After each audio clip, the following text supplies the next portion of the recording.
Olá, muito boa tarde. A partir de agora, as notícias de Erechim e da região do Alto Uruguai. E você vai acompanhar no Bom Dia Notícias de hoje. Polícia Civil apreende homem que também apreende armas e munições em São José do Ouro. Prevenção, condomínio residencial é interditado parcialmente aqui em Erechim. E Brigada Militar apreende mais de 80 maços de cigarros contrabandeados em Trindade do Sul.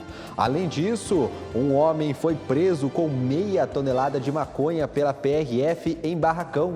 Estas e outras notícias você vê a partir de agora no Bom Dia Notícias, que já está no ar.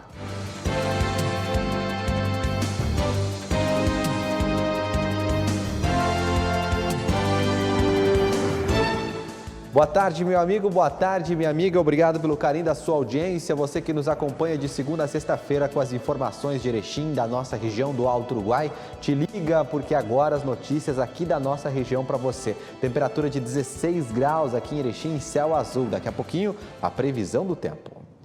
E agora a gente vai falar para você que a Polícia Civil prendeu um homem e apreendeu armas e munições em São José do Ouro. Natan Breitenbach explica para a gente essa história. Policiais civis da Delegacia de Polícia de São José do Ouro cumpriram nesta quarta-feira mandado de busca e apreensão em inquérito policial que investigava suspeito de porte de arma de fogo e ameaças. Durante as ações, os policiais encontraram um revólver calibre 38, 3 espingardas e uma arma de pressão adaptada para arma de fogo calibre 22. Ao total, foram apreendidas 5 armas e dezenas de munições com o suspeito. O homem de 58 anos foi preso em flagrante pelos crimes de posse ilegal de arma de fogo de uso permitido e porte ilegal de arma de fogo de uso restrito. Em seguida, foi apresentado ao Presídio Estadual de Lagoa Vermelha, onde aguardará a decisão judicial. E a Defesa Civil interditou um condomínio aqui em Erechim após o prédio ameaçar desabar. A atitude foi realizada como prevenção. Veja.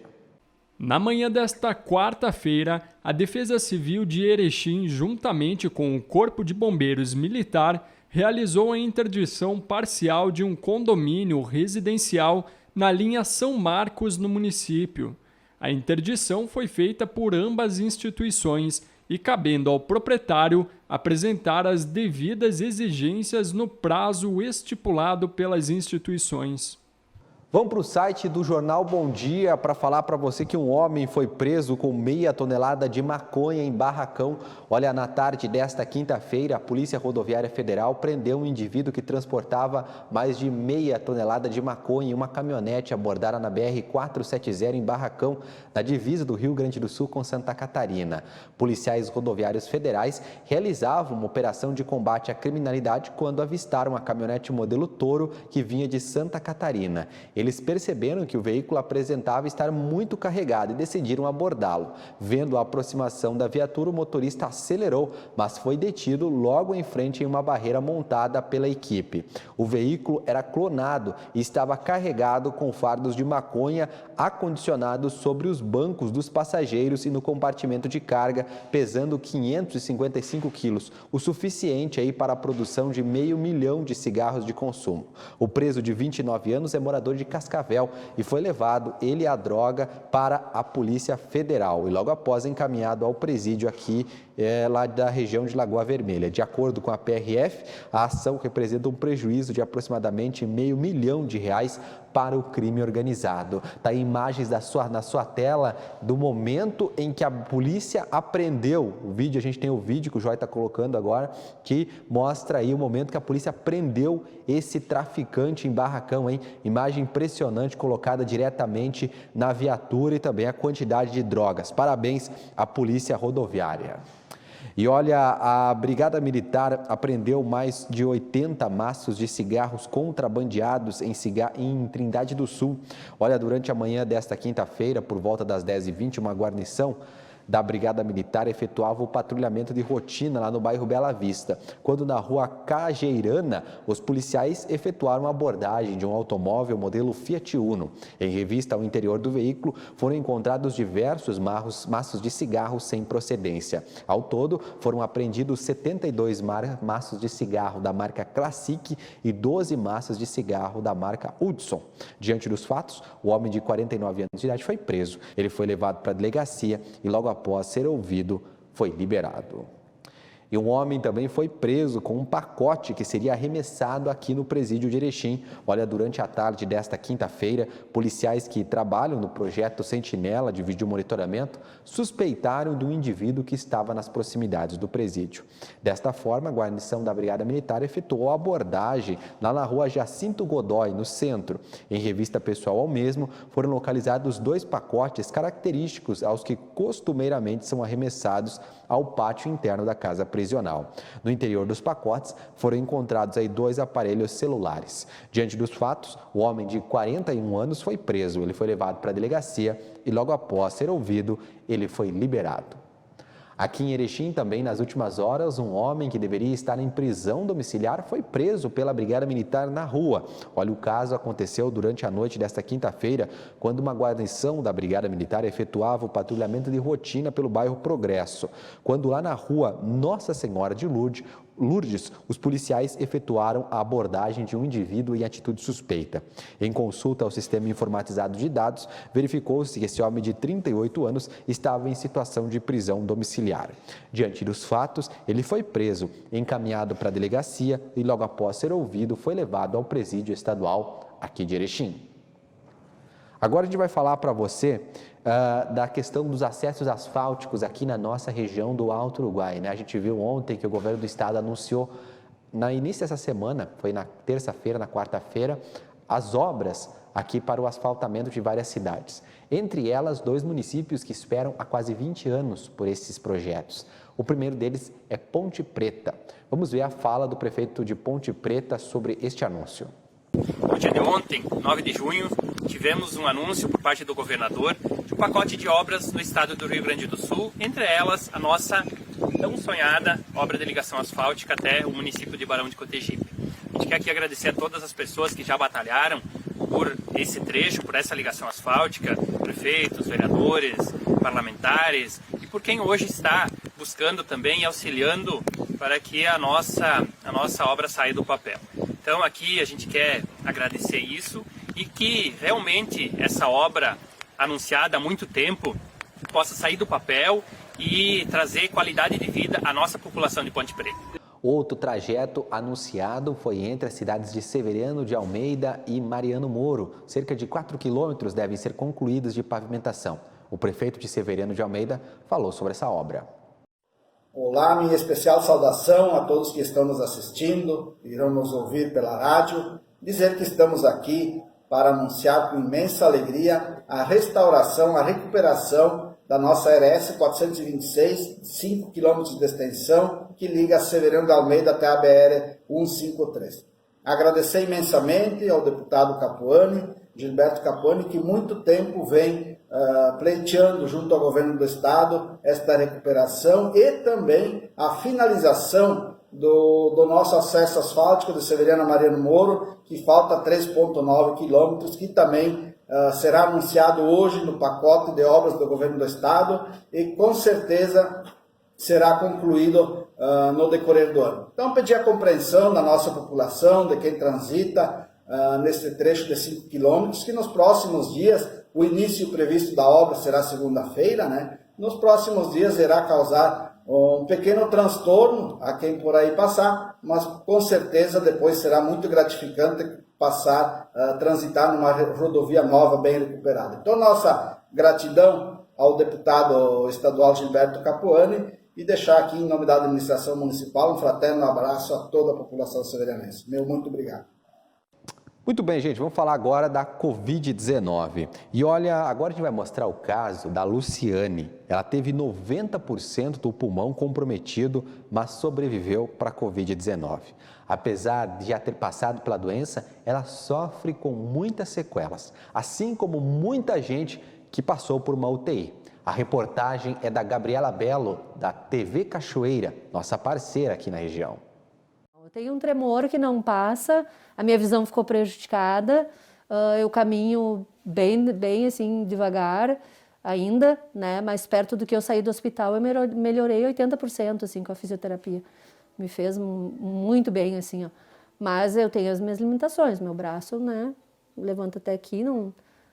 Já consigo fazer coisas que eu não conseguia, eu tomava banho sentada, alguém tinha que me levantar quando eu ia no banheiro, agora eu já consigo, já tenho essa independência, eu me recuperei, acho que até muito rápido, mas ainda tenho minhas limitações. O tremor, me disseram que em torno de 6 meses passa, não consigo escrever direito, assim, e como eu trabalhava com móveis, eu fazia projeto em computador, eu não consigo, não tem como, fui tentar pintar a unha, não tem como, tu pinta em qualquer lugar, menos na unha. A Luciane teve coronavírus. Foram 23 dias na UTI. Lá, chegou a ficar na posição de pronação por 24 horas seguidas. A técnica é recomendada pela Organização Mundial da Saúde para pacientes acometidos pela doença. Ajuda a melhorar a troca gasosa e a oxigenação, facilitando a respiração, o que ajuda e muito a minimizar as complicações pulmonares decorrentes da Covid. Lu internou no Hospital de Caridade e Beneficência no dia 7 de abril e recebeu alta dia 7 de maio. Como a gente está sedada, não sente nada. Muito sonho, muito delírio, assim, que eu acho que foi quando passou a sedação, né? E depois dos 3 dias que eu fiquei acordada, pareciam 20 dias. E como eu não podia falar, eu conseguia mexer as pernas, né? Eu balançava as pernas, aí os enfermeiros de linguagem de sinais, né? E aí eles, tá xixi, tá cocô, eu fazia, né, sinal que era, tá com dor, daí fazia que sim, que não. As mãos eu quase não mexia, porque imagina, 20 e poucos dias, né? Entubada e depois veio a tráqueo. E isso daí, quando eu fiz a tráqueo, eu já não precisei mais de oxigênio. A tráqueo já comecei a saturar bem. E aí só melhorei. Eu tive pneumonia bacteriana, tive uma outra bactéria, muita diarreia, né, que eles não conseguiam controlar. Nesses dias ali, que acho que já queriam me mandar para o quarto.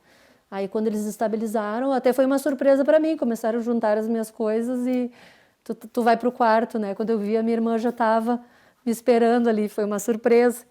Que nem foi da minha alta também. O doutor chegou de manhã e disse, tu tá de alta. Mas eu já estava bem, né? Já estava até me alimentando, tomando água.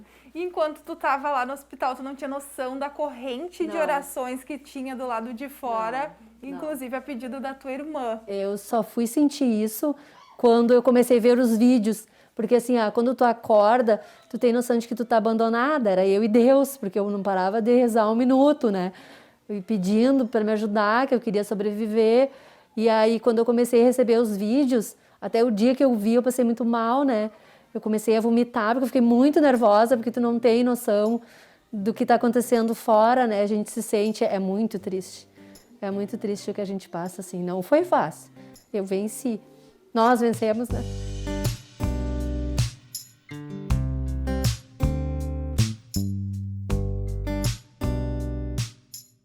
E a noite que ela baixou, eu cheguei a chorar e pedi para minha mãe que não deixasse ela subir no céu, largasse de volta ela, que ela era minha. Eu não estava preparado para perder, ela não. Mas, graças a Deus, valeu toda a oração, né? Foi uma corrente muito bonita. Fiz muitas amizades também, né? Graças a Deus. E hoje ela está aí, né? Realmente o quadro dela era gravíssimo e os médicos em nenhum momento esconderam isso de vocês. Nem esperança nenhuma, assim, nunca deram nenhuma esperança pra gente. Era muito mínima, sabe? Era bem cruel. Depois, no final, já estava melhorando. No início, as chances dela de sobreviver um pouco. Nunca deram chance, nunca. Nunca disseram assim, não, vai dar certo, não. Sempre era bem cruel. Mesmo assim, tu acreditou, confiou em Deus? Eu aprendi a confiar em Deus, porque eu não era muito. Ela sabe que não. Eu aprendi com ela, agora. Porque eu tinha muito assim, muito pé atrás com a minha confiança, né? Mas hoje mudou totalmente. Né? A gente vê que existe, tá aí a prova, né? Luciane escreveu uma carta para o marido com recomendações. Otimista e muito confiante, imaginava que ficaria no máximo 3 dias internada. E a carta que eu escrevi, eu não me despedi, porque eu não imaginei que eu fosse morrer, que fosse tão grave, que era 90% do pulmão comprometido, né? Eu imaginei, eu vou ficar uns 2, 3 dias aqui, e vou voltar, né? Vou me acordar. Daí eu escrevi uma carta para ele com recomendações, dizendo, né? Cuida da Giovana, cuida do teu pai, da tua mãe, da minha irmã, para ela não se desesperar, porque eu conheço, sei que ela vai ficar desesperada, né? que nós não temos mais nossos pais. Então, e cuida da casa, cuida dos gatos, dos cães, né? Tipo, que aproveita o teu aniversário, que seria 2 dias depois, que eu vou voltar. Então, assim, ele disse que isso para ele, quando ele recebeu a sacolinha com as minhas roupas, né? Se desesperou tudo, porque não imaginava também, né? Ele disse que isso que deu um pouco de força para ele, né? E as pessoas que se aproximaram dele, assim, vou te dizer, assim, ó, de todas as religiões, não tem, assim, ó, todas que tu possa imaginar, assim, ó, tem gente até hoje me mandando mensagem. E é muito... A gente não tem noção mesmo de quanto a gente é querido e quantas pessoas se preocupam com a gente, né? Foi muito lindo mesmo, muito lindo a corrente de orações. A tua saída, a tua recuperação, 1 ano e praticamente 3 meses depois do início desse caos. Tu chegar do lado de fora do hospital e encontrar uma sociedade que ainda não aprendeu, que segue se aglomerando, que segue descumprindo o distanciamento social. O que tu sente, Lu? Muita frustração, porque assim, quando começou, eu trabalhava numa empresa que foi a primeira a fechar as portas. Tipo assim, vamos fechar, porque isso lá no começo, e o tempo todo eu sempre dizia, não quero pegar, ó, vamos se cuidar. Essa coisa de não aglomerar, e não é só o comércio, não é o comércio. As pessoas, vamos fazer aquela visitinha, vamos no aniversário do fulano, isso aí pega, é bem fácil, tu passar no Dia das Mães, as pessoas não têm noção de quanto essa doença é cruel, porque eu não tinha comorbidade nenhuma, quase morri, eu não morri por horas, entendeu? Mais um pouquinho, talvez eu não tivesse sobrevivido, eu não ia criar minha filha. Então, assim, ó, eu vejo as coisas na internet, fico revoltada, mas às vezes não vale a pena discutir. Eu faço meu trabalho de formiguinha, para as pessoas que eu posso, assim, compartilho alguma coisa, mas é muita frustração, assim, de ver que as pessoas não têm noção, e as pessoas estão morrendo todo dia, e as pessoas ainda continuam sem máscara, andando à toa pela rua, ao invés de deixar quem precisa trabalhar, mas é aquele que vai 2, 3, 4 vezes no mesmo lugar, não precisa. Tipo assim, eu não tenho problema nenhum em ficar na minha casa 24 horas, meu marido está trabalhando, eu não estou agora, né? Mas assim, ó, vamos se cuidar, gente. Vamos se cuidar, tem gente perdendo mãe, tem gente perdendo filho. Olha quantas pessoas da minha faixa etária partiram. Não é as pessoas velhas que estão morrendo só, entendeu? Tem gente de 23, de 32, eu com 45, né? Poderia ter ido. Só que quando eu saí do hospital lá, naquele dia, eu até falo assim, eu não consegui comemorar, bater palma, fazer festa na frente do hospital. Porque quando eu saí da UTI, uma moça foi para o meu lugar, ela tinha 2 filhos, 2 crianças pequenas. Então a gente que é mãe fica assim, ó, meu Deus, eu tô saindo feliz, mas tem outra pessoa que está indo para o meu lugar, sabe? Então assim, ó, eu sou muito agradecida, estou muito feliz por estar viva, mas assim, meu coração partido por saber que tem tanta gente lá. Gente internada e sendo cuidada por gente que até esqueceu o que é um domingo em família. O que é passar horas fazendo nada em casa. Pessoas que emendam plantões, estão com férias atrasadas e só estão preocupadas em salvar vidas. É uma luta contra um inimigo invisível que por pouco não fez a Luciane ser mais uma vítima. Ela que tomava todos os cuidados e respeitava o isolamento social. Meu sogro largava as coisas no portão. Tipo assim, quando a gente viu que começou a aumentar os casos, a gente combinou de eu ficar em casa. Por causa da minha pequena, porque a minha pequena fica com a minha sogra. E como eles têm comorbidades, né? Ele tinha as 2 doses e a minha sogra não. Então, assim, a gente optou por eu ficar em casa e não ver mais eles, só pela internet. E aí, eles não pegaram, mas a gente pegou bem como a gente imaginou que poderia acontecer. E não sabem em que momento pegaram? Não. Tipo assim, ele chegou de noite com uma dorzinha de cabeça. E aí, no outro dia, ele foi trabalhar e ele mandou mensagem de manhã, não tem condições, eu vou voltar para a cidade. Aí ele foi na UPA. E aí, ele já fez o teste 2, 3 dias depois, para essa demora, né? Aí deu positivo. Nesse meio tempo, que antes de chegar o dele, eu fui, porque daí eu comecei com dor de garganta. Eu disse, olha, já vamos ir. Só que... O marido da Lu não precisou ser internado. Conseguiu ficar cuidando da filha Giovana. A pequena também teve febre e dor na garganta. Mas agora a Lu está em casa, pertinho dos animais, para a felicidade da Giovana e de toda a família. O coração cresceu, está no raio-x. Então, O Covid não é só passa na tua vida, ele passa e deixa uma marca bem registrada. Né? Eu não tinha comorbidade nenhuma, agora eu tenho. Problema cardíaco. O coração aumentou de tamanho, vou ter que fazer consulta e tudo, né? Pra ver o que mudou, né? E a gente, querendo ou não, fica com medo. Eu tenho medo de pegar de novo, ainda mais essa outra variante que tem aí, né? As pessoas não têm noção do que é, do estrago que ele faz na vida da gente.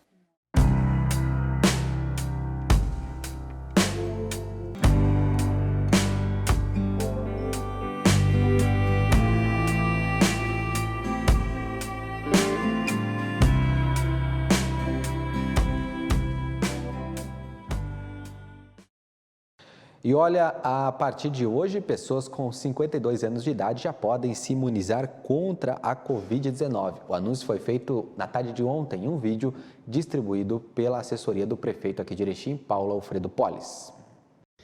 Olá, pessoal. Estamos aqui com a nossa equipe de vacinação aqui, que cuida dessa parte da Secretaria de Saúde. E temos a dizer o seguinte, amanhã vamos abrir 52 anos a central de vacinação, tá? 52 anos amanhã, e tão logo chegue, provavelmente no final da tarde, as novas doses, daí anunciaremos as novas faixas etárias. E a secretária acrescentou um recado. Pedimos para toda a população para que se atente para a sua segunda dose de AstraZeneca, pois já temos o quantitativo para estarmos fazendo essas segundas doses. As pessoas podem também estar vindo procurando serviço para essa dose. E olha, a transferência de tecnologia deve permitir uma vacina 100% nacional. O comunicado foi feito pelo Instituto Fiocruz em parceria com o Ministério da Saúde. O acordo permite que todo o processo de produção da vacina seja feito pela Fundação Oswaldo Cruz, inclusive o ingrediente farmacêutico ativo, o IFA. Atualmente, o insumo é importado da China. O contrato de transferência tecnológica permitirá avançarmos em relação à autossuficiência e à soberania produtiva dessa vacina. A previsão é que as primeiras doses da vacina produzida inteiramente no Brasil sejam entregues em outubro. O investimento na transferência da tecnologia para a produção nacional é de cerca de 2 bilhões de reais. Isso é um grande passo que o Brasil dá. Se eu não me engano, é o 5º ou 6º país do mundo que passa a produzir o IFA e brevemente, né, nós podemos até estar exportando essa vacina. E a fabricante Pfizer deve entregar ao Brasil ainda neste mês 12 milhões de doses de vacina contra a Covid-19. Somente nesta semana serão entregues 2 milhões e 300 mil doses do imunizante. E na terceira reportagem e última da série Recrutados do Crime, você vai entender para onde vão esses jovens que são recrutados, presos, aí também são recrutados, trabalham para as facções e acabam detidos, né? Apreendidos, na verdade. Vamos acompanhar a reportagem do Natan Bretenbach.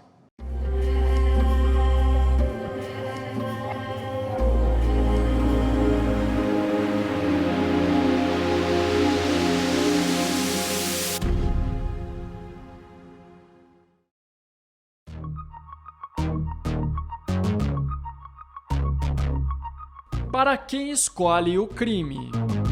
A quem o crime escolhe? Segundo a polícia, uma das motivações é o dinheiro fácil. Aquela vida de ostentação, enfim, isso é o fator primordial nessa luta que a polícia tem contra o crime. E é um fator que chama atenção. Os jovens, a maioria de classe baixa, que vê no traficante às vezes um exemplo. Vê que ele tem dinheiro fácil, veículo, tem uma ostentação ali, então isso faz uma grande diferença. Isso que o trabalho na base, educação, base familiar, enfim, que poderia fazer com que esses jovens não fossem para o mundo do crime, né? Facções criminosas que lideram jovens infratores, destinos possivelmente traçados. O que a gente vê, basicamente, é o mesmo fim, né, para todos eles, assim, quase todos eles que passam pela gente, e que não cessam, né, evidentemente, a atividade. Ou acabam sendo mortos, né, em razão de disputas territoriais, né? Ou acabam no presídio, né? A gente acaba extinguindo aqui os processos porque o sujeito completou a maioridade, atingiu e já está preso por tráfico de drogas, preso por algum tipo de crime grave praticado. Eu tenho uma posição contrária à redução da maioridade penal. E me parece que aos 18 anos aí está bem posto. Talvez fosse o caso de discutirmos, né, a questão da legislação no tocante às medidas socioeducativas aplicadas aos adolescentes. Não é crível, né, que um adolescente com 17 anos, 11 meses e 29 dias cometa um homicídio que, se ele fosse um dia mais velho, poderia lhe dar aí 10, 12 anos de reclusão, condenado pela prática de um homicídio doloso qualificado, e ele sendo aí com essa, sendo considerado adolescente, como eu disse, 17 anos, 11 meses, 29 dias, ele vai ficar, no máximo, internado provisoriamente, no máximo por 3 anos. Então, talvez, na minha ótica, fosse o caso de nós revermos essa questão das medidas socioeducativas. O dia a dia, famoso corre para conseguir o dinheiro com a venda dos entorpecentes. Olha, eu vendia mais na noite, assim, mais no final de semana, quando movimentava mais, assim. Daí tinha as festas, as coisas, daí a gente movimentava mais dinheiro. Em média, de noite, eu conseguia até R$500 por noite.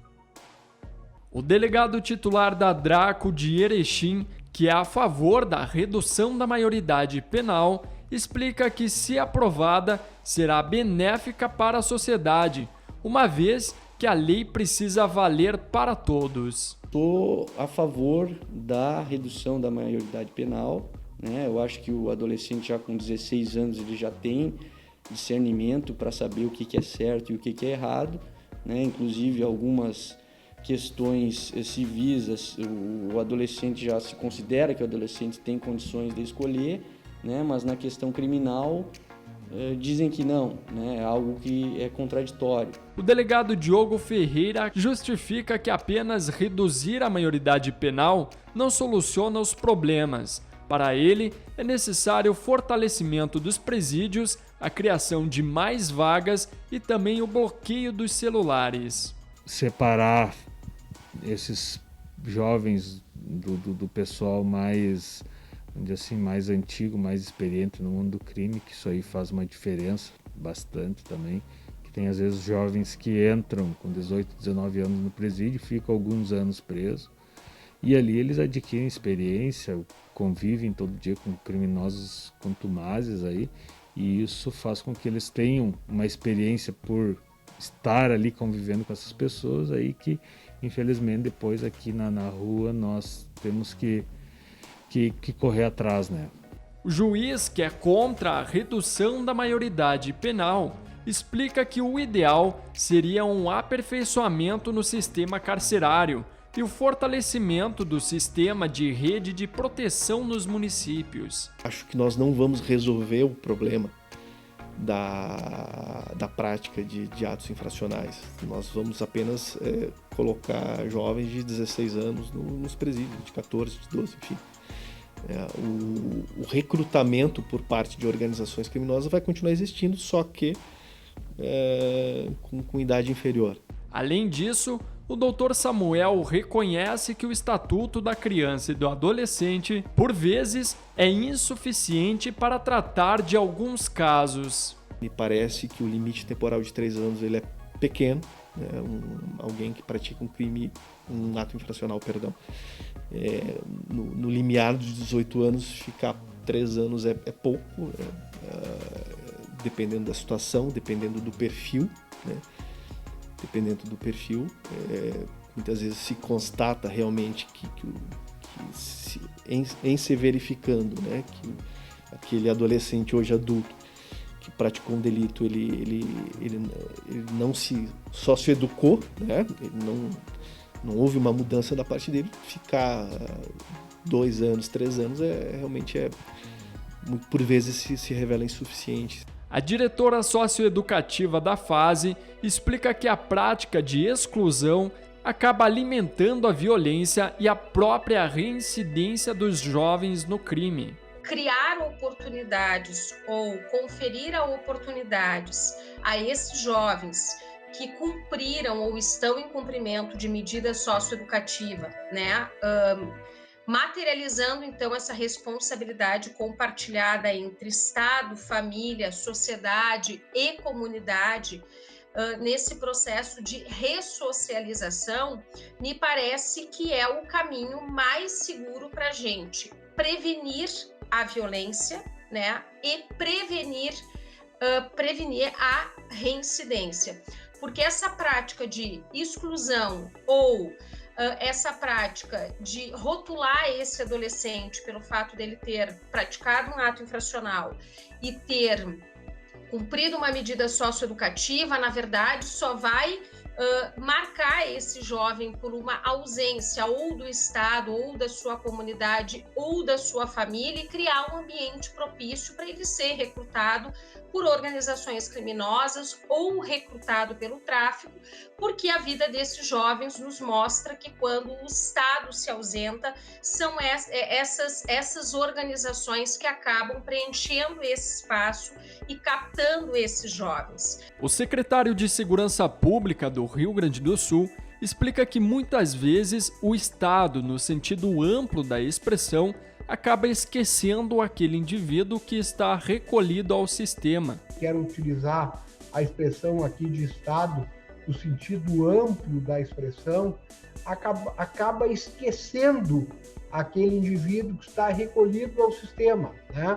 Acaba tirando esse indivíduo para dentro do sistema, para dentro de uma cadeia, e esquece, muitas vezes, e o pensamento médio da sociedade, em regra, é esse, né? Esse indivíduo que cometeu um crime, ele tem que ser recolhido, tem que sofrer na cadeia. E muitas vezes a sociedade, como eu disse, esquece que no Brasil nós não temos prisão perpétua, não temos pena de morte. Esse indivíduo que está lá sofrendo, ele vai retornar ao convívio social, ele vai retornar à sociedade e, na grande maioria das vezes, vai retornar pior do que quando ele ingressou no sistema. Para o vice-governador e secretário de Segurança Pública do Rio Grande do Sul, a prevenção é essencial, pois se comunica com diferentes áreas, impedindo o fortalecimento do crime organizado. O que acontece na prática hoje, né? As organizações criminosas disputam o adolescente e até, né, a criança, né? A criança, o adolescente, o jovem disputam com o Estado, né? Mais uma vez o Estado no sentido amplo da expressão. O doutor Samuel acredita que a intervenção estatal precoce aumenta a chance do adolescente sair do crime. Existem situações, evidentemente, em que o adolescente está tão envolvido nesse mundo, né? E esse envolvimento, muitas vezes, ele está tão incrustado no cotidiano, né? E nas relações dele, né? Que uma internação sem uma modificação, do meio onde que ele vive dificulta bastante. Eu não digo para você que não tem jeito, que não vai ter isso, a gente nunca conclui dessa maneira, até porque a finalidade nossa sempre é tentar realmente ser bem sucedido na socioeducação, né? Nós acompanhamos a vida dessas pessoas desde os 13, 14 anos, né? Eles já começam com pequenos atos infracionais, aí eles vão trocando, aumentando a gravidade do crime, e a gente vê que ali pelos 18, quando ele completar 18 anos, a gente sabe que ele vai acabar no sistema prisional, né? Isso nós vemos, né, isso diariamente aqui na polícia. Então eu acho muito difícil, pode haver assim, uma estrutura excelente, uma estrutura melhor. Eu acho que isso fica a critério do indivíduo, isso parte da pessoa. Então, eu não acredito na ressocialização. Este jovem, que não terá a identidade revelada por motivos de segurança, agora em liberdade, conta como foi parar no CASE de Passo Fundo. Fui lá pro CASE de Passo Fundo, transferido de Caxias. Eu tinha pegado uma transferência por causa de um tráfico. Daí nisso aí, a polícia foi lá, invadiu minha casa, tava eu e minha mãe. Nisso aí eu acabei indo pra Caxias, fiquei lá um tempo. Depois eu fui pra casa de Passo Fundo, que é ali onde eu fechei o tempo que eu fiquei. No caso de Passo Fundo eu fiquei um mês e pouquinho. Ele explica que começou a traficar por ver que a família já estava envolvida com o crime. É de família. Daí, tipo, tinha meus irmãos que faziam, daí nisso eu acabei entrando junto. Uma vez até meu irmão tentou, assim, mas daí ele parou. Daí nisso aí eu comecei, eu vi que eu dava dinheiro, assim, daí eu fui, né? O adolescente também revela a rotina dentro do Centro de Atendimento Socioeducativo. Eu acordava antes do café, o café era ali por 9h30, 9 horas. Daí a gente tomava o café, ficava esperando um pouco, daí tinha o pátio logo depois do café. Daí a gente voltava, tomava uma ducha. Daí depois vinha o almoço, depois do almoço a gente podia dormir um pouco assim, depois a gente pegava um outro pátio. Daí de noite a gente ia assistir uma televisão no corredor. Para ele, o pior dia foi o primeiro, quando foi internado no CASE. Já deu aquele abalamento de ficar longe da minha família, assim, de estar privado de poder fazer as coisas que eu queria. Nisso aí já comecei a refletir sobre o que eu queria. O relato da felicidade ao reencontrar sua família. Eu saí, eu não tava nem acreditando direito que eu tava saindo. Mas só tava por dar um abraço no meu sobrinho, na minha mãe, mas quando eu saí assim, bateu aquele abalamento porque eu sabia que eu não ia poder dar um abraço na minha mãe. Fiquei ao mesmo tempo que eu fiquei feliz, eu fiquei triste. Então, eu tô tranquilo dessa vida agora, eu tô me endireitando, tô trabalhando, tô estudando e vou continuar assim. E um conselho aos que pretendem sair do mundo do crime. Isso é a pessoa, né? A pessoa não pode se deixar se influenciar pelos outros. Eu deixei me influenciar um pouco pelos outros e acabei fazendo isso, né? Isso não é vida. Isso aí só leva ao caixão ou cadeia. E eu tenho 2 exemplos na minha família. Meu irmão, o meu falecido irmão, e meu outro irmão que tá preso. Isso não é vida.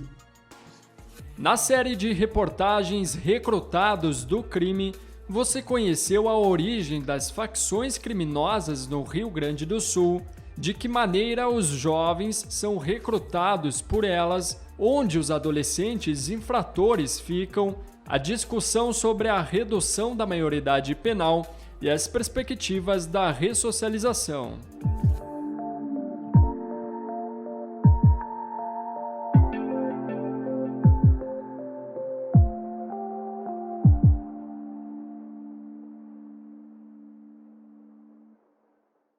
Muito bem, gente. Olha, as 3 reportagens da série Recrutados do Crime já estão lá nas nossas redes sociais, www.tvbomdia.com. Acessa lá e acompanha. Tenho certeza que você vai gostar desse conteúdo. Parabéns à nossa equipe de reportagem aí. Um grande trabalho especial aqui da TV Bom Dia.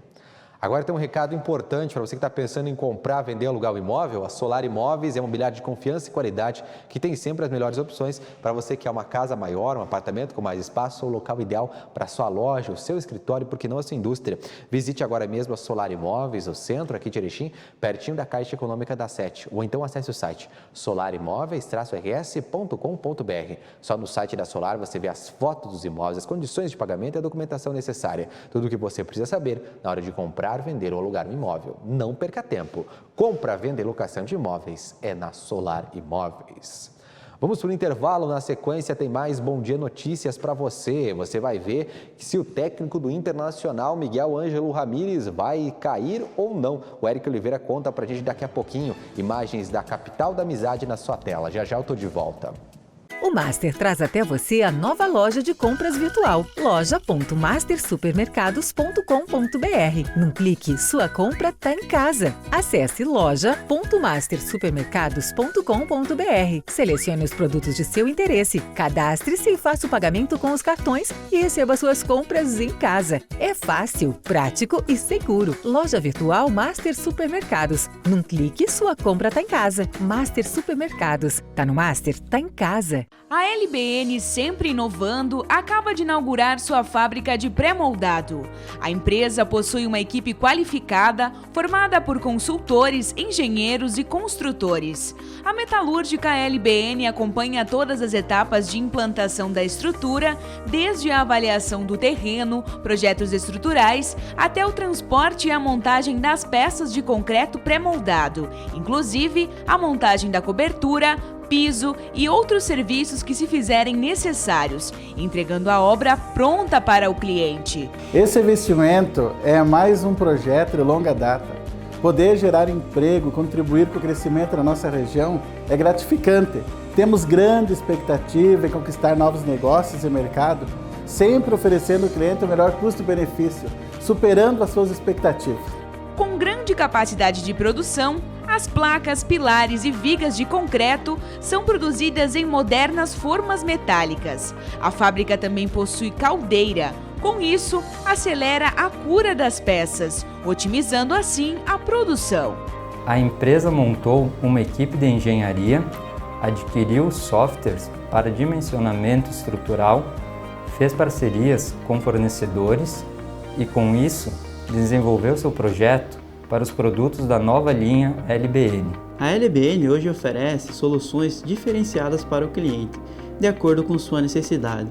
Seja um pavilhão produzido em aço ou pré-moldado, sempre prezamos pela qualidade e total satisfação de nossos clientes. Há grandes desafios pela frente, mas com determinação, planejamento e autoconfiança, seguimos rumo a novas conquistas. Na LBN, o cliente encontra a qualidade e agilidade do projeto à execução da obra. O Bom Dia agora tem rádio. Acesse www.jornalbomdia.com.br para escutar a nossa programação. Grupo Bom Dia, jornal, TV, site, digital e rádio. Tem mais reforço vindo por aí. O que é, papai? Mais vacinas, filho. Isso é muito importante para proteger a nossa família. Eu já tomei as 2 doses. Mesmo assim, temos que continuar nos cuidando. Máscara, certo, filho? Tem que lavar as mãos direitinho, com água e sabão. E nada de ficar muito juntinho. Assim, você cuida da sua família, da sua renda e do Brasil. Brasil unido por uma pátria vacinada. Envelhecer com dignidade é um direito de todo ser humano. Muitos idosos sofrem vários tipos de violência. Violência física, psicológica, financeira, abandono, negligência. Violência contra o idoso é crime. As penas podem chegar a 30 anos de prisão. Denuncie. Ligue para o Disque 100. Abra seus olhos para a violência contra a pessoa idosa. Alô, nosso povo caipira de Erechim, Alto Uruguai. Eu sou o Jordano, apresentador do programa 100% Caipira, e eu tô convidando você para assistir o nosso programa todos os sábados, às 8 da noite, aqui pela TV Bom Dia. Você é o nosso convidado. O povo admira, fizemos o que amamos, enquanto for vivo vamos ser 100% caipira.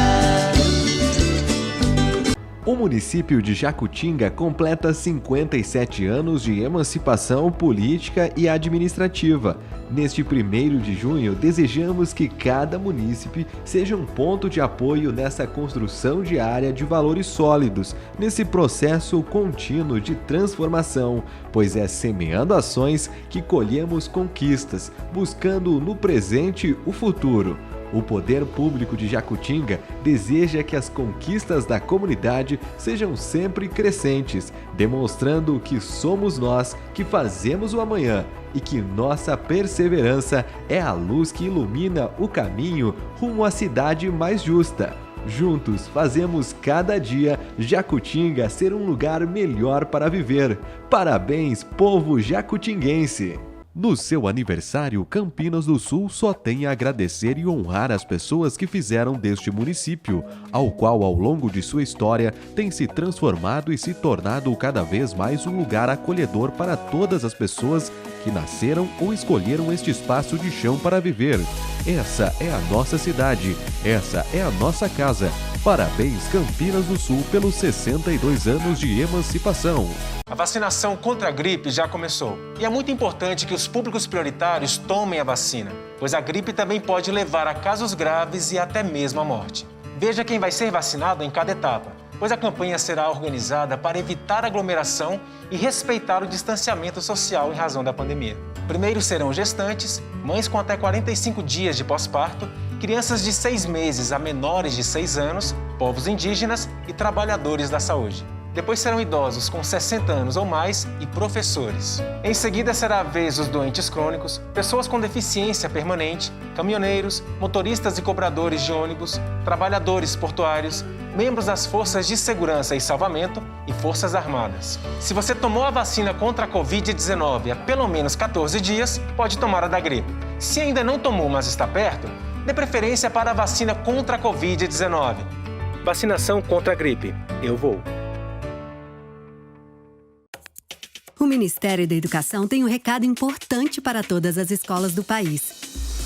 Está aberto o período de resposta à segunda etapa do Censo Escolar 2020.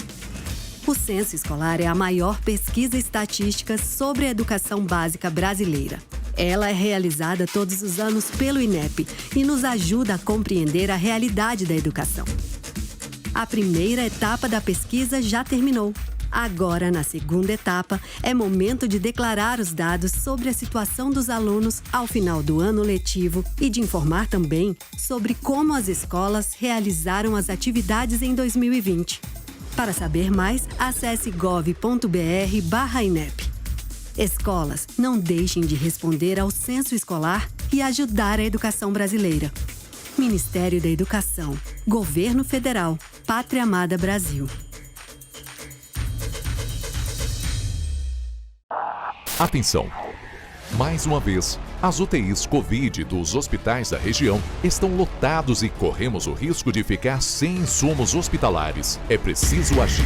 Atenção aos números. A AMAL e seu comitê técnico estão tomando medidas para preservar vidas. Cada um precisa fazer a sua parte. Use máscara, evite aglomerações, lave as mãos, cuide-se e cuide de quem você ama. Depois pode ser tarde.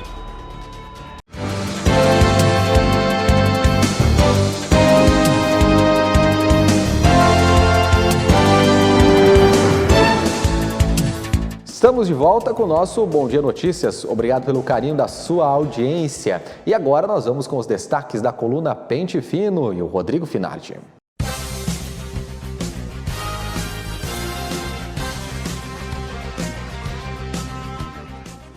Muito bem, vamos agora conferir os destaques da coluna Pente Fino com o jornalista Rodrigo Finardi. Boa tarde, Finardi. Tudo bem? Tudo bem, Natan? 22 aninhos. Do aniversário hoje, a capa do jornal, matéria especial do Natan, né? Então, sem nós saber, né, acabamos presenteando ele com a matéria principal da capa, né? Obrigado. Vamos à tua coluna que fala sobre as dificuldades para realizar a FRINAP. Alguns dias atrás, vocês lembram que a CIE, Associação Comercial, Cultural e Industrial de Erechim, ela lançou um questionário online com umas perguntas se ia fazer ou não a FRINAP esse ano em função da pandemia. Já foi tabulado os resultados, eu não tenho os resultados, falei com o presidente da entidade, o Fábio Vendrusco, que ele disse que agora, que diante das informações, ele está sentando com o prefeito para ver o que fazer. Ele sabe que é extremamente difícil nesse ano, eu conversei com o prefeito também tem um monte de dúvidas, a tendência é que não saia. Mas ainda vão tentar buscar um modelo que possa fazer no final do ano, em novembro ou início de dezembro, mas ainda tem que esperar conforme vai a pandemia. Eu acho muito difícil esse ano ainda, mas já tem o resultado na mão e nós vamos acompanhar a partir de agora. Né? Aqui a última que aconteceu foi em 2018. Aqui, ó, essa foto que eu tirei na época, olha só que gente bonito caminhando, que saudades desse tipo de situações. Né? Você também fala sobre o aumento da pressão, aumenta a pressão. Aumento da pressão é aquela história do bairro ensaboado. O PSDB do Estado baixou aí o WhatsApp, coisa, tudo, para convencer o Jacques Farpin a concorrer a deputado federal. Ele não tem partido para se filiar, tem que se filiar 6 meses antes, não tem que se filiar aí até março para concorrer, mas não acredito que ele levar, bem sincero. O histórico dele me faz pensar o contrário. Ele tem que fazer, para mim mudar de opinião com relação a ele ir a concorrer ao Jacques, ele vai ter que tem tudo que é rádio nos interior, agora com o negócio da mal, está bem visto aí, mas ele tem que querer, né? Não só que venham os partidos massageiam o seu ego e na hora H ele pular fora. Quais são os serviços indisponíveis? Não, é que agora no domingo, das 14... Eu lembro que o mês passado teve um problema que deu uma oscilação e caiu o sistema da prefeitura do site, nota fiscal, alguns serviços que disponíveis pela internet. Então, no domingo, agora das 14 às 18, eles vão tirar do ar, vão fazer testes para deixar mais seguro esse sistema, para evitar que ele tenha um colapso no futuro. Então, eles vão melhorar o sistema nesse domingo. Se alguém precisar fazer nota fiscal, usar algum serviço, domingo, das 14 às 18, não vai ser possível no site da prefeitura. Muito bem. Também os deputados e suas bandeiras regionais. Olha, um pouco antes do anúncio do governador, porque a gente viu que todo mundo, eu fiz isso, aquilo, mas 2 deputados que têm relação com nossa região, o Paparico São João da Ortiga, que tem o título aqui, Capuane, que é de Sertão, mas vota em Passo Fundo, 2 deputados, eles conversavam lá no salão do Negrinho Pastoreiro antes, né, onde eles acreditam que ainda faltam algumas obras serão anunciadas aqui que não foi nessa leva, e agora com essa leva vai demorar, mas eles têm que tentar buscar, eles unidos, alguma questão melhores para a nossa região. Por exemplo, o Capone está há muito tempo lá, a gente está acostumado, o Capone é um cara que lutou muito pelas estradas, mas quando o governo não tinha dinheiro, era do partido dele, o Sartori, o Rigoto, não conseguiu muita coisa. E o Paparico chega agora, né? Está no primeiro mandato, e o ano que vem, é interessante que o ano que vem se os dois concorrerem à reeleição, os dois poderão ter concorrência forte aqui na região. O Capone pode ter a concorrência da presidente da Câmara, Ana Oliveira, então perde um pouco da força no Uruguai, e o Paporico pode ter a concorrência grande do Gilmar Socella, já foram no mesmo partido, do PDT, os dois, tudo, que faz muito voto na região dele. Então, será uma eleição também meio interna de grupos aí, né, o ano que vem, quem sabe. Muito bem. Tem também a sessão ordinária, acontece hoje. Não, já teve hoje de manhã, né? Já aconteceu hoje de manhã, foi uma sessão rápida, aquela que ia ser segunda-feira, em função da morte do filho da vereadora Sandra Piccolo pela Covid, o Bruno, com 18 anos, no último domingo. E teve luta oficial de 3 dias e foi transferida para hoje. Teve hoje de manhã e na segunda vai ter outra.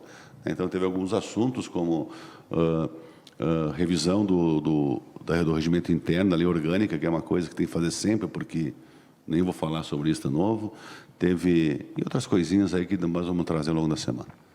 Você também destaca o Café com o Presidente. Na próxima, dia 17 de junho, estará em Erechim o presidente da Assembleia Legislativa do Rio Grande do Sul, um jovem, né, deputado estadual do MDB, o Gabriel Souza, lá no Vila Prêmio Hotel. O Vila Prêmio, se não fala a memória, é aquele que é do prefeito Marcelino, do Vianney, que também é do MDB, né? Então agora estão usando ali como um QG para receber os políticos de fora. Agora começa, né?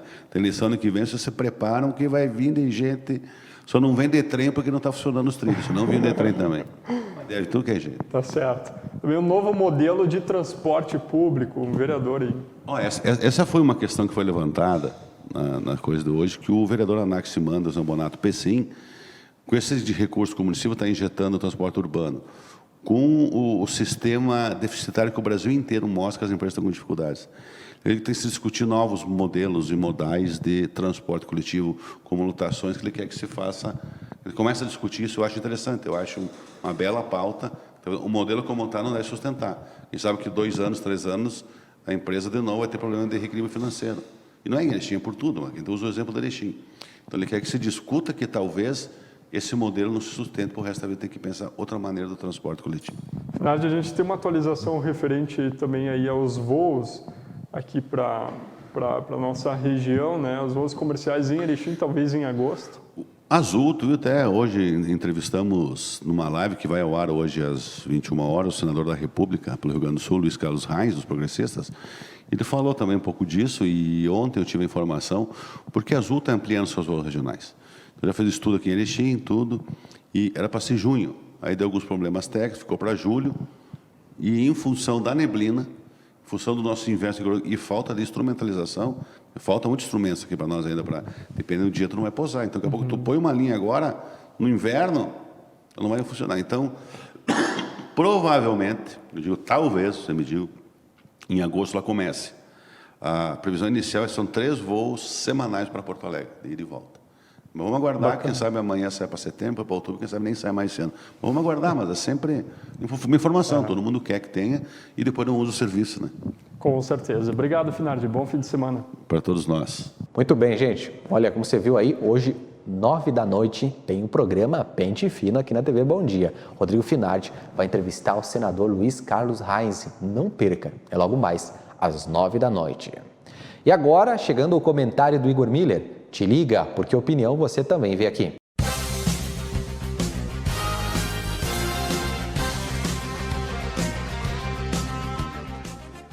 De certa forma, sou um defensor do municipalismo.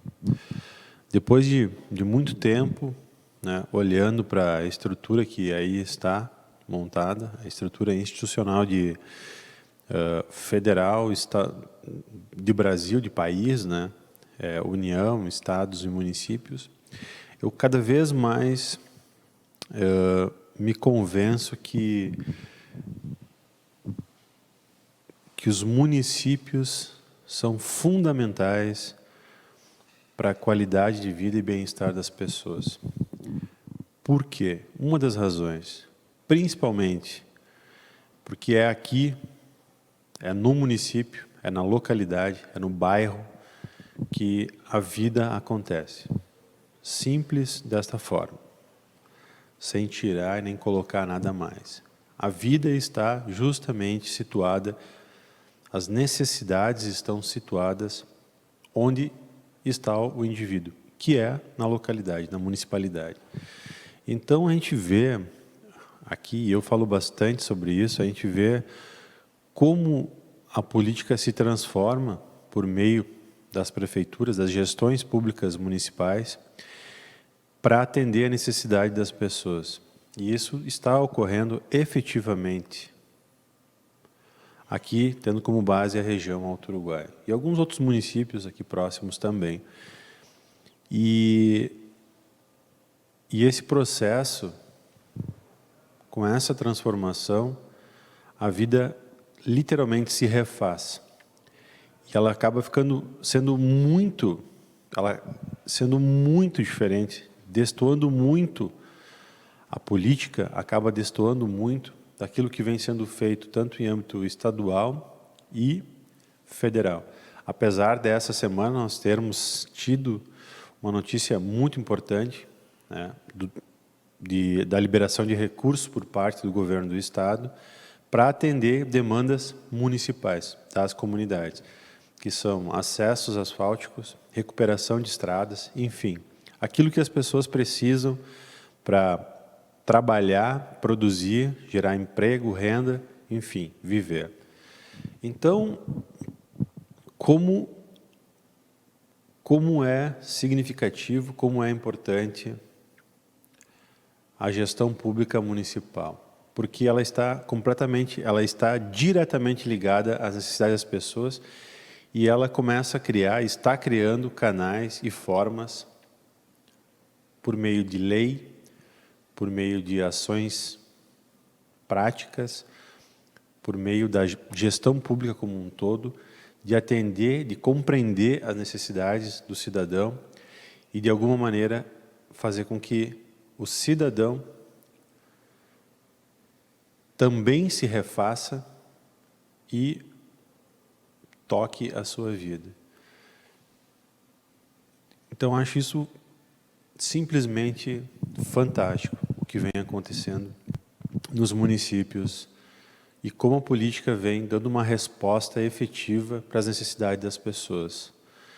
E tem inúmeros exemplos, desde da saúde, melhorias, o atendimento, é fornecer uma ambulância para uma pessoa que precisa, para um familiar, né, para alguém que precisa de uma determinada família, vir para um hospital de referência fazer exames, consultas, ou mesmo ser internado num hospital de referência.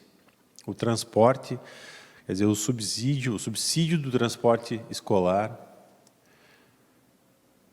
obras, enfim, são muitas coisas que a gestão pública municipal vem fazendo para melhorar a vida das pessoas. E que isso continue, que isso permaneça e, principalmente, para encerrar, que influencie de uma maneira positiva, e vai influenciar, que faça com que as pessoas e a comunidade estabeleçam critérios, padrões de referência para balizar a sua decisão no voto, e aí eu me refiro àquilo que diga respeito a Estado e à União. E os municípios já, com isso, eu acredito, que vai criar um parâmetro novo de decisão também na política. Pelo menos assim espero. E que tudo de bom que vem acontecendo em âmbito local seja um suporte e mais uma ferramenta para daqui um pouco mais o eleitor, o indivíduo, decida também quem tem que, nas eleições aí, né, quem vai estar mais próximo deste projeto que já vem acontecendo nos municípios, que é simplesmente fazer da política um instrumento para melhorar, para desenvolver culturalmente, socialmente, humanamente, enfim, para fazer com que a vida aconteça da sua melhor maneira. Um bom final de semana, e é isso aí. Vamos conferir agora os destaques do Bom Dia impresso e digital. Você viu ao vivo no Minuto Bom Dia e revê agora no Bom Dia Notícias.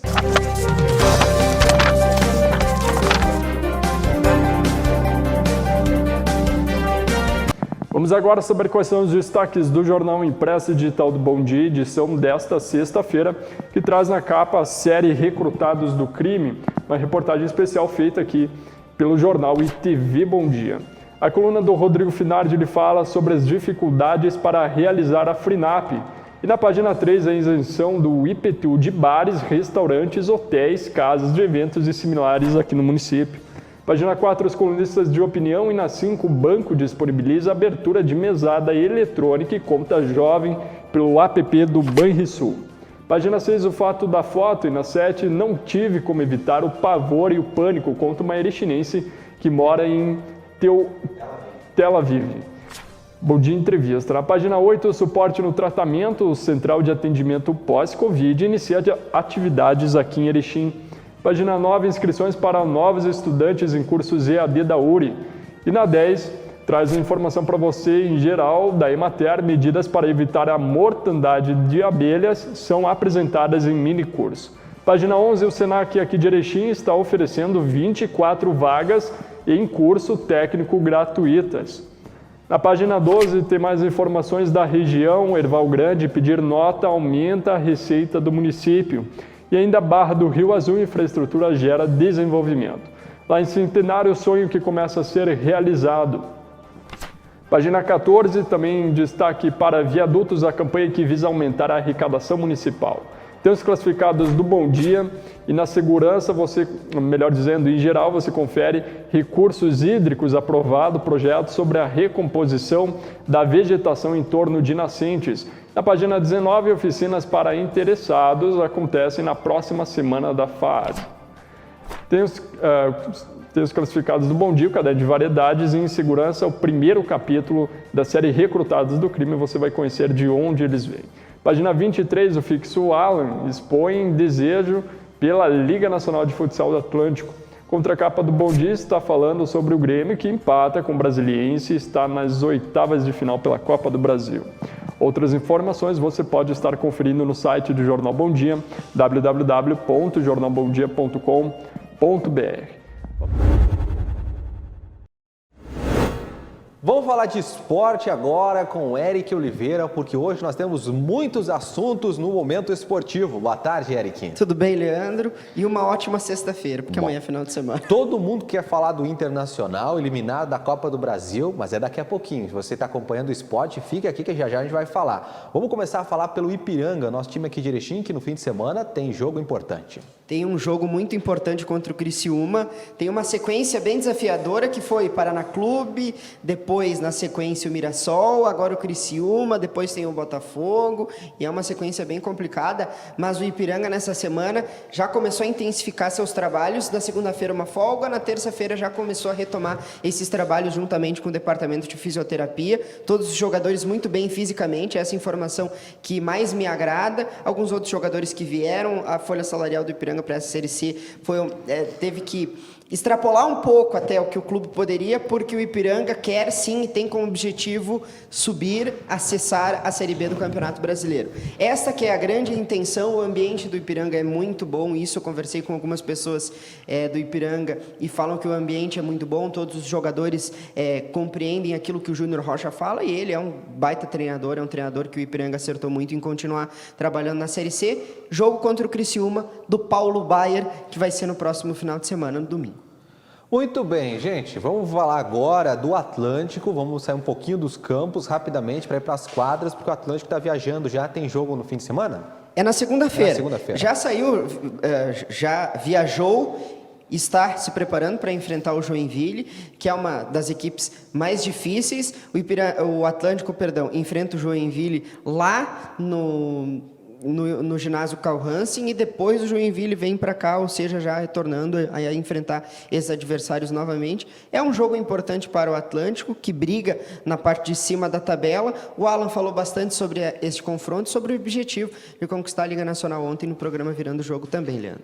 Muito bem, vamos voltar agora a falar dos gramados, vamos falar do tricolor do Grêmio, que garantiu uma vaga nas oitavas de final na Copa do Brasil ontem à tarde contra o Brasiliense. É isso aí, num jogo bem ruim, com um gramado ruim, com uma apresentação medíocre do time do Grêmio, um 0-0, que era confortável pela situação, porque o Grêmio tinha feito uma vantagem na Arena por 2-0, então precisava apenas empatar para conseguir se classificar às oitavas de final da Copa do Brasil, foi o que aconteceu. O destaque principal é o retorno desses jogadores que estavam afastados por conta da Covid-19, retornaram Diego Souza, Rafinha, Ferreira, Luiz Fernando, Pedro Lucas, todos esses. O retorno também da dupla Pedro Jeromel e Walter Kahneman, o Walter Kahneman que completou 200 jogos com a camisa do Grêmio, o Jean-Pierre que gera muitas dúvidas, mais uma vez o Jean-Pierre se escondendo da partida, não fez uma boa atuação e gera muitas interrogações quanto à torcida do Grêmio, quem deve jogar nesse meio campo, porque o Grêmio tem uma dificuldade na sua articulação e o Jean-Pierre não tem convencido, decepcionou mais uma vez. Muito bem. Bom, vamos ouvir agora então a fala do Thiago Nunes, né? Logo após essa partida ele falou sobre o gramado e tudo mais. Vamos acompanhar. Boa tarde a todos, prazer poder falar com vocês. As principais dificuldades passaram pela condição técnica, né, do gramado. A gente enfrentou um adversários experientes, jogadores com porte físico grande, que apostavam muito na bola da ligação direta, na bola parada também, e tivemos que nos adaptar a um gramado com péssimas condições, sem condições de fazer um jogo de passe, um jogo técnico, um jogo de mais qualidade, e isso muda totalmente a característica do jogo, e no jogo de mata-mata, qualquer bola longa, qualquer bola parada se torna uma chance de gol, né? Então nós competimos muito bem, nosso time está de parabéns pelo espírito que teve, entendeu que muitas vezes não tinha condição de fazer o melhor jogo técnico, mas conseguiu ter uma imposição física e emocional para sustentar o jogo e principalmente valorizando a classificação.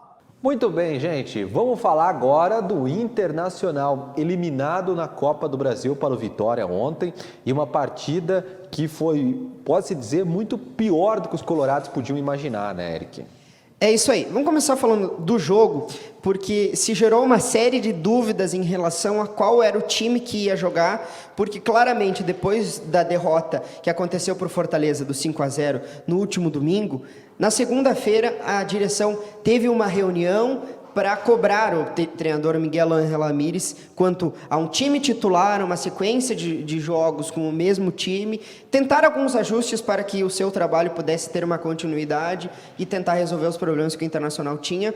A escalação me chamou um pouco a atenção quanto ao posicionamento à disposição dos jogadores no primeiro tempo, em que o Internacional claramente jogou de uma forma bem distinta do que vinha jogando, abandonou essa questão de sair com a bola no pé, quando precisou dar chutão, deu chutão. O Internacional jogou uma partida muito diferente da ideia do Miguel Ángel Ramírez, com um primeiro tempo que sim, o Inter jogou bem, teve várias chances desperdiçadas, poderia ter conseguido esse resultado, essa classificação ainda no primeiro tempo.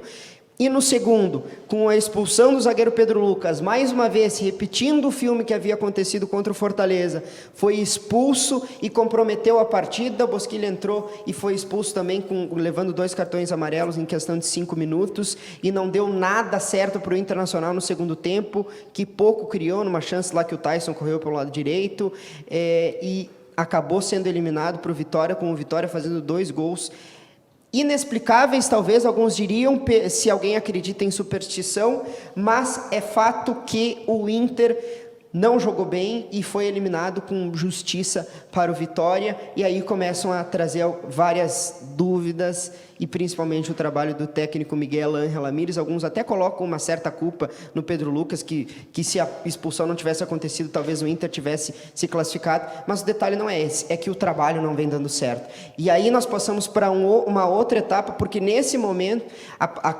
está acontecendo uma reunião junto com o Conselho de Gestão do Internacional, o Departamento de Futebol. A crise está estendida, o caldo ferveu, a situação no Internacional ela é complicadíssima, porque em qualquer outro cenário, o técnico Miguel Ángel Ramírez ele teria sido demitido depois de perder por 5 para o time do Fortaleza, mas a direção decidiu permanecer com o trabalho da comissão técnica, e depois desse jogo contra o Vitória, claro que a situação ela se tornou inviável, essa continuidade. O time do Internacional não pode continuar com o seu treinador, porque 2 pontos. Primeiro, ontem, inclusive nós estávamos aqui na redação, a torcida do Internacional tem feito manifestações e tem expressado o seu desgosto quanto ao trabalho da comissão técnica, e aqui inclui Miguel Ángel Ramírez, o treinador, e o Cristóvão Fuentes, a comissão técnica, o preparador físico. O Internacional faliu fisicamente, a torcida não quer mais o treinador, a torcida, inclusive, as suas organizadas tiraram os bandeirões em forma de protesto na partida contra o Vitória, e o principal, que o grupo de jogadores não comprou a ideia do treinador, e isso pode acontecer. Ontem o Patrick, no intervalo do jogo, falou que os jogadores tinham se reunido para jogar de uma forma diferente. Então são vários fatores que fazem com que a situação do Miguel Ángel Ramírez se torne inviável para a sua permanência no Internacional. Você vê, né? Exatamente, você vê o seguinte, daí a gente vê o Inter que jogou de um jeito no primeiro tempo, jogou de outro completamente abaixo. Pode mudar a câmera aqui para mim? Jogou completamente abaixo, né? Principalmente no segundo tempo. E agora a gente vai ver a fala do Tyson, que ele foi questionado para os repórteres na entrevista coletiva, inclusive ele que pediu para falar, né? Segundo o presidente do Internacional, ele falou se a culpa era só do Miguel Ramírez, falou o que estava acontecendo e o que o torcedor precisa ter nesse momento. Segundo ele, paciência. Vamos acompanhar a fala do Tyson. Cara, as conversas que a gente tem no vestiário, ela fica ali, né, cara? Então, nosso primeiro tempo foi muito bom, tivemos chance de fazer gol, infelizmente não fizemos. O futebol, ele faz coisas que a gente às vezes não acredita, mas então, somos culpados pela eliminação. Estou aqui para defender meus companheiros, estou aqui por eles, então eu também sou culpado, eu assumo muito essa culpa do resultado de hoje. Agora é pensar, cara, é pensar no que vai acontecer, é pensar daqui para frente e também pensar em ajudar o Pedro, né, cara, que é um menino e infelizmente foi expulso novamente. E foi quando eu cheguei aqui no Internacional, eu falei, cara, se tiver que botar a cara para bater pelos meus companheiros, eu vou colocar. Também não tô aqui pelo marketing, por ser marqueteiro, porque longe de mim ser isso, porque eu nem preciso. Então a gente tá triste pela eliminação, esquecer a Copa do Brasil e pensar no jogo de domingo. Cara, a culpa não é só do Mister, cara. Não é. Nós também, jogadores, nós somos culpados das coisas que acontecem. Eu estou aqui hoje por isso, entendeu? Não é culpa só do mister, não é. Nós também somos culpados porque a gente entra do campo. A gente é treinado para fazer as coisas, às vezes não acontece, a gente perde o jogo e sempre o culpado é o treinador, entendeu? Então, somos culpados, eu sou culpado, meus companheiros são culpados, todo mundo aqui tem que ter sua autocrítica e achar o que tem que fazer de melhor. Então agora eu falei antes na primeira e vou responder e vou repetir de novo, cara. A cabeça tá desse tamanho. Tá difícil, tá muito difícil porque eu sei que vai ser foda. Amanhã, depois de amanhã e domingo já temos outro jogo, então eu preciso deles bem com a cabeça, eu preciso de mim também, então agora é ir para casa, descansar e pensar no domingo. Cara, eu me emociono porque é difícil, cara, entendeu? É difícil, cara. Eu não preciso estar aqui para estar me defendendo, cara. Não preciso estar aqui porque, o Tais está aqui porque quer marketing, quer se defender. Não, cara. Se tiver que me criticar, pode me criticar, velho. Pode ficar à vontade, não tem problema. Eu vou defender meus companheiros até o final, velho. Falei há pouco com o Pedro, vou defender ele, vou ajudar ele. Eu tiver que ajudar, velho. O sentimento é de tristeza porque eu sei que eu vou chegar na minha casa e vou me trancar no meu quarto e não vou querer falar com ninguém, não vou receber ligação da minha mãe, não vou receber ligação do meu pai, porque eles já me conhecem. Então nós não temos muito tempo também para se lamentar, porque domingo já temos o brasileiro e a gente já está com uma derrota e um empate e não temos muito tempo para pensar. Então, hoje vai ser um dia muito difícil, amanhã também vai ser muito, muito difícil, mas a gente já tem que estar preparado para o domingo. Muito bem. Paciência, Eric. Já o Eric fala se dá para ter paciência ou não com o Internacional, porque agora a gente vai falar a fala do presidente, vai mostrar a fala do presidente do Inter, que falou aí que precisa de mudanças, hein? Pela primeira vez, como o Eric falou, não garantiu que Miguel Ângelo Ramírez vai ficar. Vamos acompanhar a fala do presidente do Internacional. Manifestar aqui que Tyson fez um pedido para se manifestar em nome do grupo, né? E nós avaliamos que era importante essa manifestação, uma vez que traz também, nesse momento difícil aí, uma voz, enfim, né, daqueles que são a razão do clube, o protagonismo, né, junto com, dentro de campo, junto com a torcida e a grande nação colorada fora de campo. Então, nesse sentido, respondendo a tua pergunta, a responsabilidade, ela é da direção. Nós não planejamos estar aqui, neste momento, falando com vocês após uma eliminação. Todo o planejamento feito, né, nos colocava em situações melhores do que esta hoje.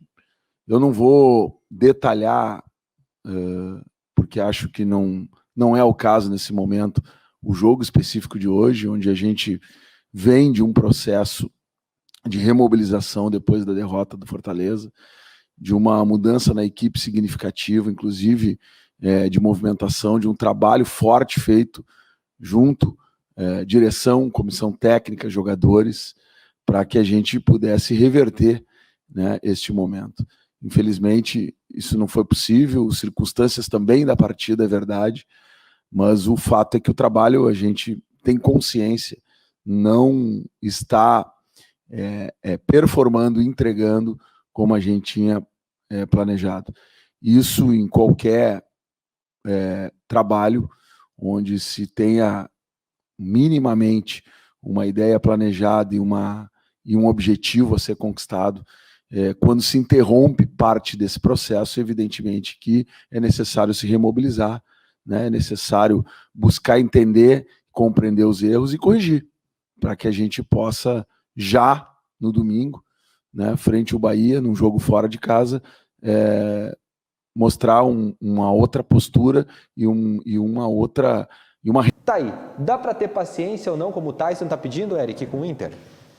Não, a situação do Miguel Ángel Ramírez, ele não vai permanecer como técnico do Internacional. Isso é analisar as circunstâncias e dá para dizer que ele não vai permanecer como técnico do Internacional.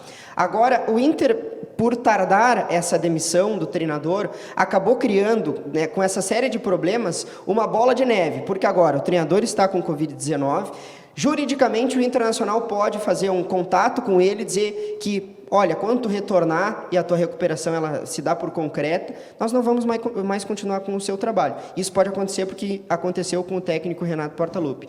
Agora tem outro problema, que é a questão que o Inter e todos os times brasileiros, agora pela nova regra da CBF, o novo regulamento, só pode trocar uma vez de treinador. Então, o Internacional ter tardado a demissão da comissão técnica, isso só gerou uma série de problemas. E agora não só o trabalho da direção é contestado, como quem vai ser o novo técnico do Internacional, quem vai ser esse novo treinador, se a direção ainda vai continuar com esse projeto de fazer o Internacional jogar de apenas uma forma, o Inter não tem dinheiro, ou seja, o que isso significa? Que para trazer um treinador, por exemplo, de um outro time, vai ter que pagar uma multa rescisória para esse cara vir, o que diminui muito o mercado para qual seja o outro treinador.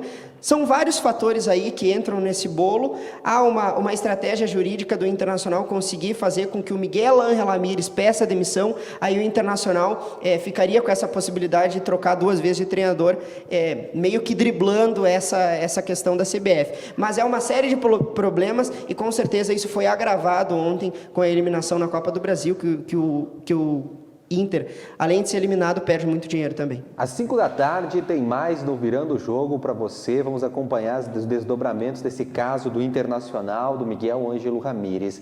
Agora a gente dá uma paradinha para falar de motovelocidade. A gente vai mostrar uma reportagem agora de um erechinense que vai participar do Campeonato Gaúcho que começa nesse fim de semana. Te liga.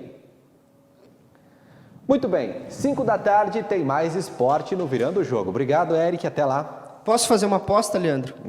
Depende do que você vai pedir para apostar aí. Às 17 horas nós já teremos a informação de que o Miguel Ángel Ramírez não será mais técnico do Internacional, confirmado pelo menos. Tá gravado, vamos lá, vamos ver o que vai acontecer, né? Sim ou não? Obrigado, Eric, até mais. Um abraço, Leandro, para todo mundo também, ótimo final de semana. Vamos acompanhar a previsão do tempo agora aqui na TV Bom Dia.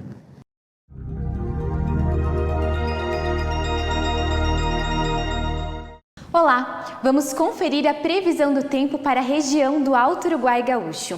O tempo fica firme nesta sexta-feira devido ao avanço de uma massa de ar frio e seco aqui no Rio Grande do Sul. As temperaturas ficam mais baixas pela parte da manhã e o sol predomina ao longo do dia. Vamos ver como ficam as temperaturas. Em Erechim, a mínima será de 6 graus e a máxima de 15. A umidade relativa do ar ficará em torno de 58% e não há previsão de chuva. Em Aratiba, a mínima será de 10 graus e a máxima de 20. E no município de Sertão, a mínima será de 6 graus e a máxima de 16. Mais informações e outros detalhes sobre a previsão do tempo você acompanha no site do Bom Dia. E no Bom Dia Entrevista de ontem, a Taiane do Carmo conversou com o pessoal da Orquestra de Concertos aqui de Erechim. Gente, eles vão falar sobre um concerto que acontece no fim de semana. Muito legal e muito bacana. Que completa nesta quinta-feira 71 anos de atuação. Para falar sobre a orquestra, os trabalhos desenvolvidos, um pouco também da trajetória, nós convidamos a presidente da orquestra, a Cirlei Carleso, e também um dos fundadores, que é o César Krajci, que já estão aqui conosco para compartilhar conosco aí todos esses momentos de tanta história que a orquestra teve e ainda está tendo. Então, cumprimento aqui primeiramente a presidente da orquestra. Seja muito bem-vinda, Cirlei, aqui no Bom Dia Entrevistas. Realmente, a gente fica muito feliz de poder estar aqui num dia em que a gente comemora 71 anos de muito trabalho, de muita música, tudo que tem de bom em música, uma orquestra contém. Então, nesse dia, nós estamos alegres por isso, porque conseguimos chegar a esta idade, a esta maturidade, com um grupo bom, sempre muito bem conduzido e também, assim, apesar de estarmos nesse momento de pandemia, a gente ainda consegue dar continuidade aos trabalhos. Muito bem, e também queremos cumprimentar que está aqui conosco também um dos fundadores, que é o César Craich. Seja muito bem-vinda, César, também aqui no Bom Dia Entrevistas. Obrigado. E para nós iniciarmos, eu gostaria que vocês contassem para nós, então, um pouquinho da história da orquestra, né? 71 anos tem muita história para contar, né, Cirlei? Sem dúvida. Imagina no momento de 70 anos atrás, né? Os imigrantes vindo da Europa, fugindo de guerras, de tanta dificuldade que havia lá, e se encontram aqui e formam uma orquestra. O que faz assim com que uma vida que sai do outro lado do mundo e venha para um lugar desconhecido e traga na sua bagagem um instrumento? Isso foi para eles algo importante e para nós muito mais, porque hoje nós podemos dizer que eles foram guerreiros com isso. Se reuniram com uma diversidade de origens, porque ali vieram russos, vieram italianos, vieram alemães, né? De várias etnias, e se encontraram aqui. Aqui é uma cidade agregadora, que acolheu todo esse povo e se identificando eles com a cultura, formaram algo para se encontrar. E como a música, ela é uma linguagem universal. Você não precisa conhecer a língua do outro para tocar. E todos podem tocar a mesma música juntos. Ela une as pessoas. Une. A música é algo que transcende, né? Tanto que em tudo que for importante tem música. A música eleva o espírito. Exatamente. E falando também, senhor César, o senhor é um dos mais antigos da orquestra. Eu queria que o senhor contasse para nós, relembrasse como foi ali as suas primeiras atuações dentro da orquestra. Praticamente foi em 1958, porque eu sou descendente de austríacos. E meu pai, meu avô, todos vieram da Áustria. Meu avô com mais 6 filhos. E aí, então, eles compraram um cinema mudo aqui em Erechim e fizeram a orquestra. Então, eles tinham violino, contrabaixo, até minha avó tocava contrabaixo. Olha só que legal. Todos eles faziam música. Depois, realmente chegou o maestro Schubert, e aí começou a convidar o pessoal que era músico para tocar na orquestra. E a minha tia e o meu primo Oswaldo Engel foram os 2 fundadores da orquestra. Depois, então, o Schubert convidou o meu pai. Meu pai ficou 30 anos como espala da orquestra. Aí depois veio o meu irmão, que era contrabaixista. Meu primo tocava a flauta transversa. E eu, quando completei 11 anos, me convidaram para tocar na orquestra, também violino. E aí o Schubert fundou uma orquestra infantil, né? E me pediu para tocar contrabaixo. Eu não sabia nada. Aprendeu tudo? Aprendi por causa que o meu irmão ensinou, porque nós íamos tocar 3 músicas, né? E dali em diante eu fiquei na orquestra principal, até os 18, 19 anos. Depois eu fui servir, depois eu fiz faculdade, depois voltei. E aí botei meu filho na orquestra também, né?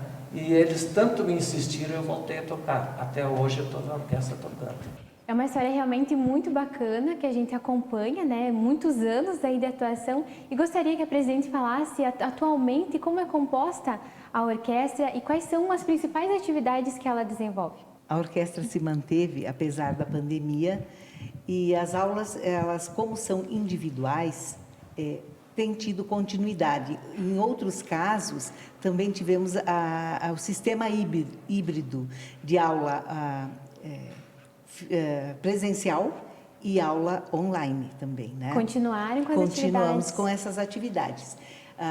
O que ficou suspenso foram apenas os ensaios da orquestra, que é onde reúne o grande grupo. O restante não, continuou normalmente.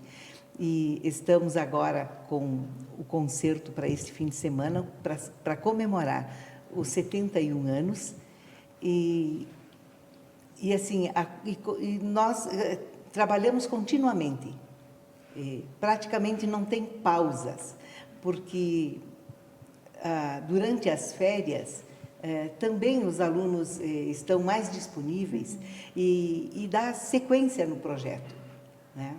Então, nós temos uma continuidade. Atualmente, Cirlei, assim, mais ou menos uma média, quantas pessoas que fazem parte da orquestra? Então, muitas fazem parte da orquestra. É um corpo gigante, né? Tanto Com de certeza. cantores quanto de pessoas que tocam. Com certeza. E, como eu te falei, neste momento, os que têm mais idade e o grande grupo, ele ficou à parte, né? Mas o grupo realmente é numeroso.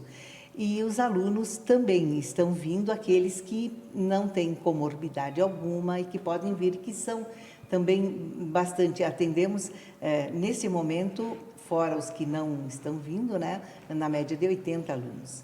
Senhor César, eu gostaria de saber também do senhor, quando foi criada, né, lá atrás a orquestra, qual que era o objetivo de unir todas essas pessoas, esses músicos? Que intenção assim que vocês tinham assim vindo aqui para Erechim, né? Quem fundou assim, quais eram os principais objetivos da orquestra? O objetivo da orquestra era fazer música, né? Para agradar o povo de Erechim e coisas assim. E aí foi continuando, entrando mais músicos, né? E no fim tinha uma baita de uma orquestra com coral, tudo. E aí o Schubert fundou uma orquestra também infantil, que depois, mais tarde, entraram na orquestra principal, né? E tocaram muitos até os seus falecimentos, né? Uma das pessoas foi meu pai. É uma orquestra que conta a história das pessoas e tem também, claro, as fotos, os registros, né, que mostram esses momentos, né? 71 anos realmente, né? É uma grande história. E falando agora, Cirlei, sobre esse projeto, antes tu comentou um pouquinho, mas eu gostaria que tu falasse mais para nós a respeito desse projeto que a orquestra está envolvida e que vai acontecer a partir deste domingo, né? Que tem ali, a orquestra ganhou o edital e tem ali um projeto por trás, que eu acho que é bem interessante as pessoas saberem. E gostaria que tu contasse para nós como que vai ser. Um projeto da Marco Polo, onde fomos contemplados, e isso inclui 3 concertos. Um é esse concerto de aniversário que acontece aqui no domingo, aqui no Centro Cultural 25 de julho. Outro ocorrerá em Aratiba no dia 3 de julho e mais um em Viadutos no dia 18 de julho também. Então, é muito importante esses projetos, porque com a Lei Aldir Blanc, os músicos puderam ter um ganho extra, porque muitas atividades da música foram interrompidas, não é? E aí trouxe uma série de dificuldades para quem vive da música. Então, esta lei foi muito importante por isso, e nós fomos contemplados, e um projeto muito bonito, realmente vale a pena assistir. E, inclusive, né, Cirlei, vai ter, as pessoas podem acompanhar de casa, também vai ter transmissão ao vivo, online, né? Certo, por transmissão online. Então, qualquer pessoa pode assistir de qualquer lugar. Então, isto é interessante porque a tecnologia também, ela, de certa forma, ela leva a cultura aonde antes não se tinha acesso, não é? Verdade. E como nesse momento que estamos, é possível se ter também presencial 40%, né, da capacidade. E então nós esperamos que algumas pessoas que desejarem sim estar assistindo ao vivo possam estar lá às 19 horas do domingo e poder aplaudir, porque o que falta é o aplauso quando uma transmissão é online. O músico, ele faz parte, né? Ele espera o aplauso, porque ele se dedica e E assim, online ficou muito diferente, né? É um incentivo, né? É o reconhecimento Com do público certeza. para aquele momento. Com certeza. E falando também, Cirlei e senhor César, sobre a música, né, na sociedade. Na sua visão, César, o senhor que já acompanha há muito tempo a orquestra e também é envolvido com música, na sua visão, qual que é a importância de ter música em uma cidade, de fomentar essa cultura aqui para a nossa região e também a música como um todo, assim, na sociedade? Olha, a música, tu sabe que não tem limites das fronteiras, né? Todo mundo gosta de música, é variado o gosto, se é tango, bolero, é gauchesco, né? Mas me digam uma pessoa que não gosta de música, né? E aqui em Erechim nós tivemos vários professores, maestros, né? E que ensinaram esses, vamos dizer, alunos da orquestra, né? Que esses se desenvolveram, hoje são professores de música, né? E até um componente está nos Estados Unidos tocando. Olha só que bacana. Tem que bacana. em Brasília, tem em Chapecó, Orgulho para nós. em Porto Alegre, né? Tem também na OSPA, uma moça que toca viola. Olha, diz o celeiro que Erechim proporcionou para esses estudantes, a OC.